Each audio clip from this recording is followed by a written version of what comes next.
बोले एकादशी महात्म की जय। फाल्गुन मास के कृष्ण पक्ष की एकादशी है। इसका नाम विजया एकादशी है। धर्मराज बोले, हे जनार्दन, फाल्गुन मास के कृष्ण पक्ष की एकादशी का क्या नाम है तथा क्या विधि है, सो कृपा करके कहिए। भगवान बोले, हे राजन, फाल्गुन मास के कृष्ण पक्ष की एकादशी का नाम विजया है। इसके व्रत के प्रभाव से मनुष्य को विजय मिलती है। विजया एकादशी का महत्व के श्रवण व पठन से ही समस्त पाप नष्ट हो जाते हैं। एक समय नारद जी ने ब्रह्मा जी से पूछा, हे ब्रह्मा जी, आप मुझे फाल्गुन मास के कृष्ण पक्ष की विजया नाम एकादशी का व्रत विधि विधान से बतलाइए। तब ब्रह्मा जी बोले, हे नारद, विजया एकादशी का व्रत प्राचीन तथा सब पापों को हरने वाला है। इस एकादशी की विधि मैंने आज तक किसी को नहीं कही। यह समस्त मनुष्यों को विजय प्रदान करने वाली है।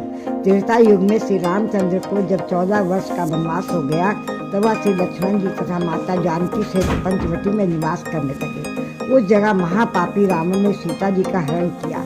इस दुखद घटना से श्री राम तथा लक्ष्मण जी अति व्याकुल हुए और सीता जी की खोज में चल दिए। घूमते घूमते वह जटायु के पास जा पहुँचे तो उसने अपनी समस्त कथा सुनाकर स्वर्ग को चला गया। कुछ आगे चलकर उसके सुग्रीव से मित्रता हुई और बाली का वध किया। फिर हनुमान जी ने लंका में जाकर सीता जी से रामचंद्र जी तथा सुग्रीव की मित्रता का वर्णन किया। वहां से लौटकर हनुमान जी श्री रामचंद्र जी के पास आए और सब हाल कहा। तब रामचंद्र जी ने सुग्रीव की सम्मति से वानर भालुओं को सेना सहित लंका को प्रस्थान किया। तब रामचंद्र जी समुद्र के किनारे पहुँचे।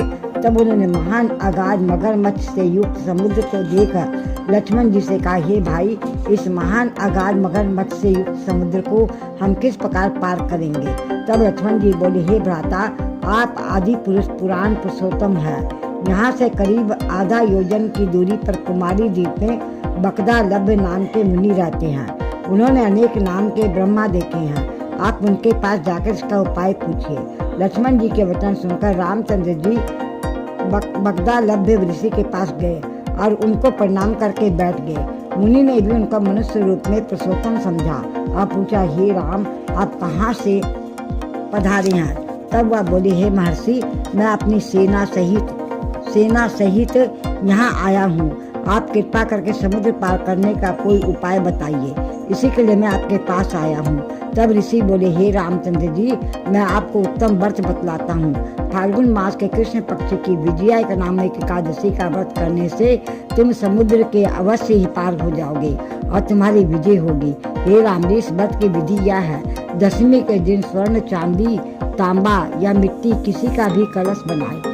उस कलश को जल से भरकर तथा उस पर पंच पल्लव रखकर वेदिका पर स्थापित करें। इस कलश के नीचे 7 अनाज मिले हुए ऊपर जो रखे उस पर श्री नारायण भगवान की स्वर्ण प्रतिमा स्थापित करें। एकादशी के दिन स्नान आदि नित्य कर्म से निर्वृत्त होकर धूप, दीप, नैवेद्य, नारियल आदि से भगवान की पूजा करें। उस समस्त दिन को भक्ति पूर्वक कलश के सामने व्यतीत करें और रात्रि को भी उसी तरह बैठकर जागरण करना चाहिए। द्वादशी के दिन नदी या तालाब के किनारे स्नान आदि से निवृत्त होकर उस कलश को ब्राह्मण को दे देना चाहिए। हे राम, यदि तुम इस व्रत को अपने सेनापतियों सहित करोगे तो अवश्य विजय होगी। तब श्री रामचंद्र जी ने मुनि की आज्ञा अनुसार विधि पूर्वक विजया एकादशी का व्रत किया, जिसके प्रभाव से दैत्यों के ऊपर विजय पाई।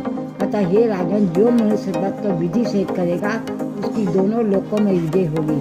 ब्रह्मा जी ने नारद जी से कहा, हे पुत्र, जो इस व्रत का महत्व सुनता है उसे वाजपेयी यज्ञ के फल की प्राप्ति होती है। बोलो एकादशी महात्म की जय। लक्ष्मी नारायण की जय।